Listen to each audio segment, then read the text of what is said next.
Godwin gets a premier pitching performance on the mound and some big-time at-bats as the Eagles look to get back on track. Welcome to Sportswire. I'm Will Catterley. Just 1 week ago, the Eagles were coming off a tough 2-0 defeat to Freeman.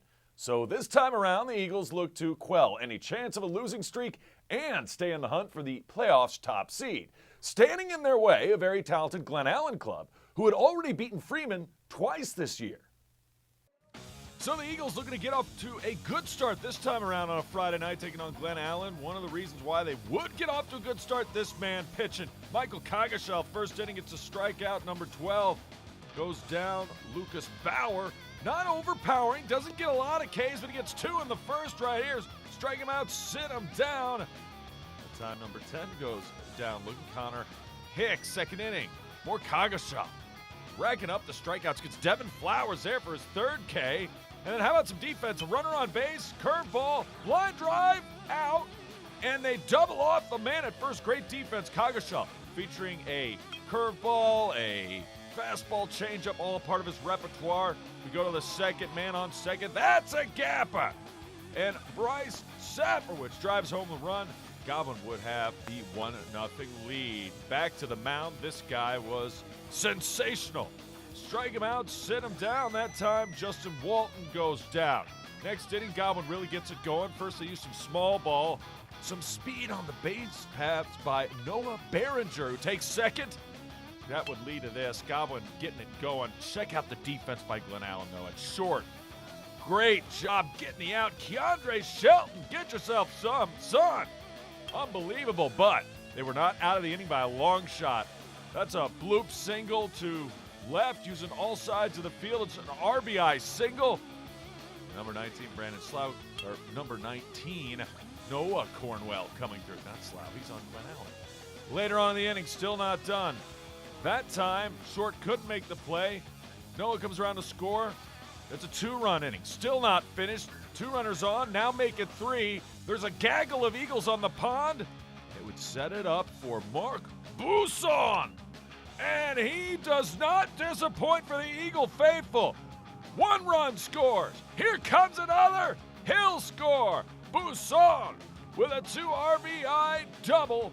And the Godwin Eagles put a crooked number up in the third. A 4 spot, making it 5-0 to the 4th. More great pitching, and he does pitch to contact with the defense doing well, except there. Ball gets away, Glen Allen. All of a sudden with a chance. It's an error on the throw. Lucas Bauer goes into second. So Glen Allen with an opportunity. Runner at third coming home. And they get him at the plate, running on contact. The runner at third is thrown out later. That inherited runner who ends up at second, not going to be able to score. Coggeshall gets out of trouble. They bring in a new pitcher. That ball is hit deep to left center. It'll see ya next time. Scott McDonough. Mick crushes it over the wall in left center for a solo home run. And the Eagles loving this one. They have a 6-0 lead. To the 7th we go. By the way, Coggeshall throwing a no-hitter. They get the first out. 6 1/3, 7 innings in high school baseball. Could he get the second out without allowing hit? That's a line drive deep to center. Well struck by Flowers. That's out number 2. 1 out away from a no-hitter. Oh, off the bench, it's a single. Donovan Riddick spoils the party for the no-hit bid. And wouldn't you know it, the very next batter. Routine fly ball, all right. That's what he hits. They get the win. 6-0 the final, and Coggeshall says he'll take it. Just walked up to my third baseman and said, hey, it doesn't matter, we'll get the win anyway. JV, 6 2/3, lost 1 on a plate first. Seriously? Same exact thing. This is the second time in Second your time. life this has happened. Same field, second time. Michael did a great job putting us in a position to win the game. Our offense kind of came alive, and what we're trying to do right now is we're trying to come together as a team and kind of find our personality, and I think tonight was a big step in the right direction with that. They are arguably the top 2 public school teams in girls soccer this season, and a treat to watch on the pitch. Deep Run versus Freeman. The Rebels came in with only 1 loss to St. Catherine's and a tie against Collegiate. Meanwhile, the Wildcats' only blemish, a scoreless tie to Glen Allen. To the victor go the spoils, the top spot in the race for the top seed. Nice crowd on hand at Greenwood Park. It's where all the home matches are played for the Freeman Rebels since their field is under construction, but it's a nice facility. Early action. It was Deep Run who had a lot of chances in the first half and really threw out. Here's another. Working the ball around, changing fields. Watch. Tran with a shot, and oh, what a save. Bailey Tran, the junior forward. Freeman coming back with an opportunity to their own. The corner going to be knocked out of the way, but then sent back in. Nice job by the keeper. Johnny on the spot. Deep Run with the save. The key to stopping Freeman is stopping this girl, Lauren Bruns, and watch the defender, number 19, Maddie Striffler, the freshman, does a nice job keeping her in the corner, and then Wildcats on the free kick. She shoots, rebound, scores! Goal! Kaylee Schreiner, another freshman. She puts it, the biscuit, into the basket. It's 1-0 and almost the equalizer just a few minutes later. They always say 5 minutes after the goal. You got to play great defense to stop the momentum from swinging the other direction. Deep Run did that, and then they got this. Shot, finds a bag of net, she shoots, she scores. Izzy Frazier, the junior midfielder, she connects, and it's 2-0. Wildcats looking to make it 3.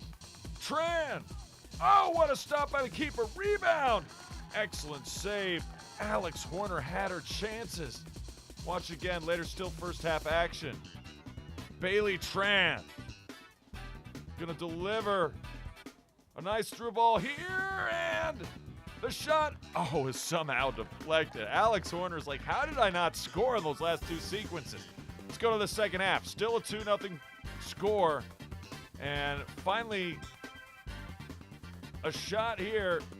Gonna get some space for Bruns, but it goes wide. Bruns later. Defense suffocating on her, and the keeper there to make the save. Still 2-0. Deep Run trying to play the possession game and then attack in transition when they get the ball back. It's going to work wonders here. The through ball, Bailey Tran. She scores! Top left corner, 3-0. What a huge game by Deep Run. And they go on to win by that score. 3-0 is your final. Deep Run wins round 1. They'll play each other again. We head back to the diamond when we return. It's a pitcher's duel at Atlee as Glen Allen's Emerson Aiken battles with Rachel Davis in a game that went down to the final innings. Plus, it's a game 1 of a baseball doubleheader as Deep Run looks to come back on senior night against Hermitage. That's next. Don't always have time to watch Sportswire on your TV? No problem. Episodes are available anytime on the web at watchsportswire.com. And it works just as well on your phone. Watch Sportswire anytime, anywhere at watchsportswire.com. Welcome back to Sportswire. Let's go up tempo. Several local swimmers received all-Metro honors. Tucker's Matthew Whalen earned first-team honors in the 100 and 200 fly, plus the 50 freestyle, while Godwin's D.C. Helms made the list in the 1650 free. On the ladies' side, Megan Polia Deep Run was first team in the 50 free. Freeman's Carter Bristow also a first teamer in the 1000 and 1600 freestyle. Teammate Maya Atkins took first team honors in the 100 breaststroke. Deep Run continued their winning ways on the pitch in guys soccer. They beat Hermitage 3-1 to stay unbeaten on the year. Chardine, Taha, and Kirkland all scored for the Wildcats. To baseball, where Freeman improved to 11-2 and pitcher Camden Lazar was dominant again. The Rebels beat Maggie Walker 5-3. Lazar went the complete 7 innings, racking up 9 strikeouts in the win. There were plenty of local winners in the 6th annual Charles B. Gordon Invitational track meet. Godwin's Nia Vaughn took first place in the 100 meters. Hermitage Panther Pearl Nagby won the 200 and 400, while Glen Allen Star Price finished second in both events. Godwin's Britton Wilson dominant yet again. She won the 300 hurdles. On the guys' side, Hermitage won the 4x100 meter relay. Freeman's Joe O'Connor won pole vault, and Mason Henry took first in the triple jump. And a couple of football commitments for Verina football. Stephen Richardson will take his talents up the road at Randolph-Macon, and teammate Tayshawn Mitchell will play at Virginia State. To softball now, 2 of the best public school teams Matching up, it's Atlee, it's Glen Allen. This girl was throwing fireballs. Absolutely insane how good she was. Rachel Davis on the mound for Atlee. First inning, strikeout. There's another strikeout on a bunt attempt. Why not just strike out the side? You try to hit this. I can't even see it. She striked out the side. She had that kind of velocity early in, often in this one. Atlee doing their best. First inning, they get a base runner on in Jordan Durbin. It would lead to this, trying to help herself. It's Rachel Davis. And actually, they go to Emily Friel, and that'll work. The speedster comes around to score. 1-0 Atlee. And the lady of the hour for Glen Allen, Emerson Aiken, in trouble. But she gets out of the inning, only allowing a run. But that run would look so huge because Rachel Davis was just dealing. 1-0 after one. We go to the second. Strike him out, sit him down. Number 2 goes down looking, and Taylor Cawthorn. Then she gets Aiken out as well. She could not be stopped. So the only chance Glen Allen had was if Emerson Aiken could do the same. And she did. Gets Riley Smith there. Then turns around. Gets a tall Kara Hammock to go down. Runner on second now. Strikeout on the outside corner. She gets out of trouble and kept the game within arm's length. Later on, how about some defense? The old 6-4-3 double play. Glen Allen turns it. Defense and pitching. Kept him in it. Still a 1-0 game. We go to the fourth. Strike him out, sit him down. She fell for the rise ball. I mean, she's basically unhittable. It's Davis. But, again, Aiken, bottom half of the inning, gets a strikeout there. Now back to Rachel Davis. She's going to get the low strikeout. Actually had a runner on first at that point. Number 20 strikes out Summer Cardozo. Then, high heater again. Can't lay off the rise ball. She gets Ashley Haley. It's 1-0. We go to the sixth inning. Davis deals. Finally, Glen Allen going to get something going because she's safe at first. Could not make the play. It's an error. And Catherine dodges a bullet. So does Glen Allen. Now watch this. The bunt stays on the line. Umpire says, hey, it's a fair ball on the line, just like in tennis. Line, you're in. So now it's first and third. Jaguars alertly ran and would set it up for this. Carmen Betts. Now for the game, all bets are off. It's an RBI sac fly. And Glen Allen and Atlee, brand new ball game. As a runner comes across to score, she does her job. We're tied at 1, but guess what? They're not out of the inning yet. Ground ball to the pitcher Davis. I got it. I don't got it. Run comes around to score.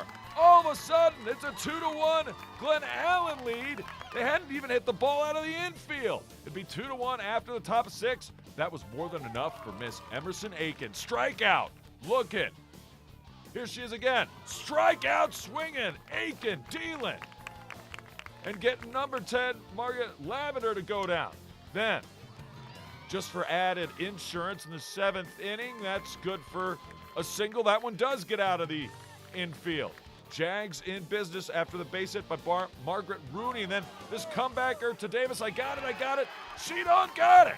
Runner comes around to score. It's 3-1. Glen Allen on top. And that meant it was Emerson Aiken time. Strike him out, sit him down. Aiken and the Jags get it done. They go on the road, only 1 loss on the season, and win 3-1. Well, I know after that first inning, we just had to pull ourselves together, work as a team. I know I had to kind of get my momentum back and just kind of breathe through it. And I knew I got it. I have confidence, and I just needed to use that and get through it. But, you know, having to come back like that is always really a joyful moment as well, so we were happy with it. Well, we stay on the diamond for game 1 of a doubleheader, and yes, senior night at Deep Run, and a lot of guys and girls and young and old were walking, especially the Hermitage base runners, because, well, Mama said there'd be days like this. Sometimes you just don't have it. Carson Jones did not have it. Could not find the strike zone at all. Runner at third base after that wild pitch. That one really gets away. And runner heading first. Now you got a couple on, and it would lead to a run. And then this will score one as well. Off the pitcher, they go to Jack Wren, who did a pretty nice job, except he's going to walk in the inherited base runners here. Another run comes around the score for the big Hermitage. looking good. And then the play at home out. The throw over to first, not gonna work. Panthers plate 3 runs in the first as Max McShaw crosses home plate. It's 3-0. Meanwhile, bottom one, this pitcher was dealing and this defense was firing and fighting. What a nice stretch at first, all the way around. Great play at short as well. And not just defensively, the pitcher was throwing the ball well in the first. It's Max Moore getting the max out of his pitches too. Strike him out, sit him down, Mr. Moore. Hermitage maintaining that 3-0 advantage. But as I said, Jack Wren would shut things down for deep run going forward. Remember, only 5 innings, so they needed him to.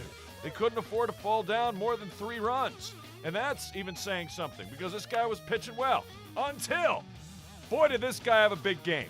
Tyler Brott put some mustard on it and a little sauerkraut. He's digging in for a triple. Wildcats getting things started in the second. That would lead to this. Fly ball all right, and that'll work for the run as Hayes Fallen. You're going to hear these two combination of Hayes Fallen and Tyler Brott. Fallen gets the job done, RBI, sac fly, 3-1. Then it's a bullpen game. Wildcats go to theirs. They go to Corey Brooks. Hermitage looking for some insurance runs. Oh! Boys and girls at home, do not get caught rounding first when the ball's coming back in because that could happen. They throw him out after a single.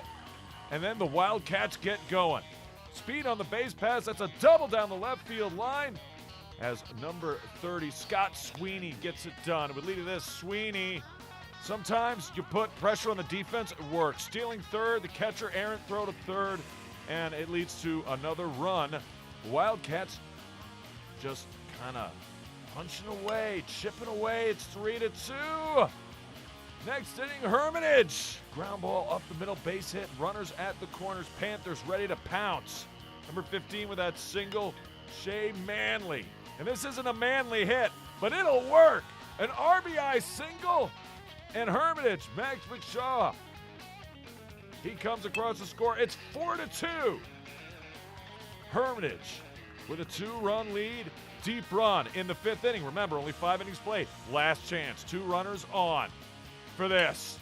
Line drive. It's a base hit. 1 run scores. Here comes another. Safe at the plate. It's a 2 RBI double. Brooks, Maisie. Brand new ball game. We're tied at 4, and technically 6th inning is extra innings. So let's go. Extra innings. Runner on first. The bunt.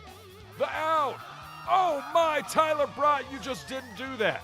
He gets the double play when Hermitage was trying to just advance a runner to second. Then the catcher does a great job. Beautiful defense for deep run in the top of the 6th. Bottom 6, they want to end this. The aforementioned Tyler Brott. Get yourself some, son. He's going for another triple. His 2nd of the day. In scoring position. Nobody out, and it would lead to this. 2 RBIs on the day for Hayes Fallen. That'll go for an RBI single and a walk-off winner. 2 runs and 2 triples for Brott on the day. Deep run wins it in comeback fashion, 5-4. We hit the courts when we come back. How good is Henrico guys tennis? You be the judge. The Warriors travel to Freeman. Plus, Glen Allen continues to stay hot on the pitch in ladies soccer. Could they pull off the win over Godwin? Highlights are straight ahead. Morning, Gary. We are GetSchooled.com. You want a college education, don't you? You know you do. Yeah, but I don't know where to start. That's why we're here. We're free, handsome, I think we're breathtaking. and here to guide you through every step of the way, starting with attendance. Gary, financial aid forms. Biology homework, G. I got this. Is that Bran?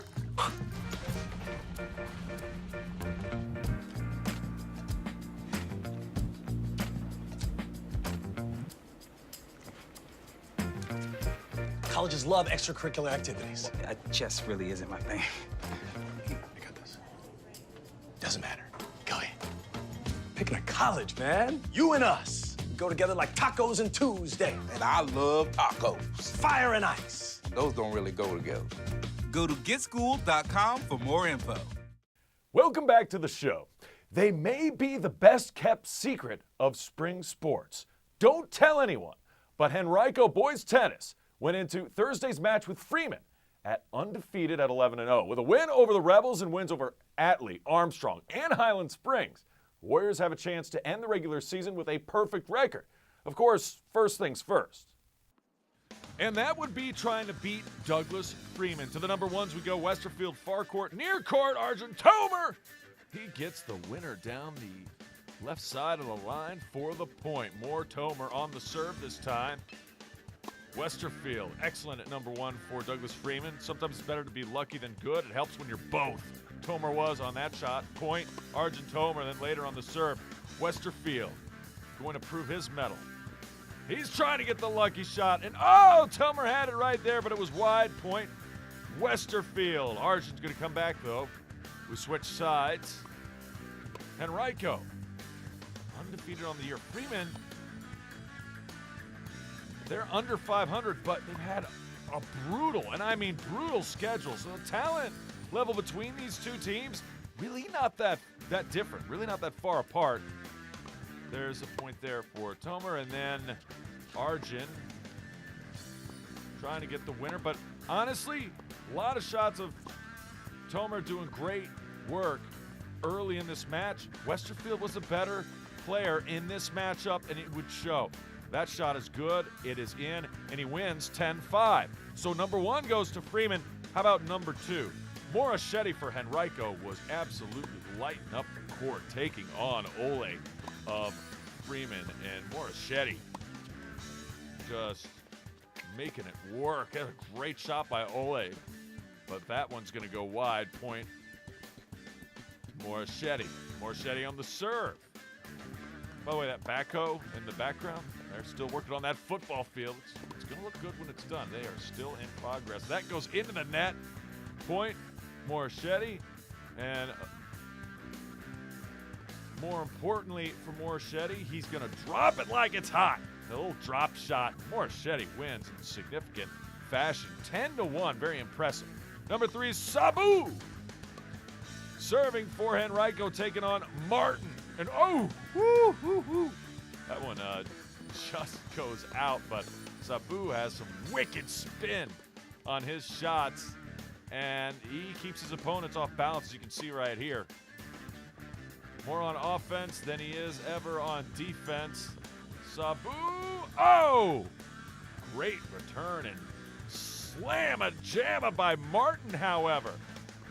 Point, Douglas Freeman. But it was too much Sabu. In your living room. Martin cannot return that one. You cannot allow unforced errors against a good opponent. That was just absolutely filthy. Sabu looking for the win at number three. And shots like these are going to help. Winner, winner, chicken dinner. He gets the victory. The Sabu beats Martin 10-1. Looney, Douglas Freeman, number four, taking on Shaw. And Looney, he's not crazy. He's just a super smart tennis player. Down the line, he gets into it too. He's kind of the player that talks to himself. Swing and a miss, strike one, and then ace. He gets the point right there.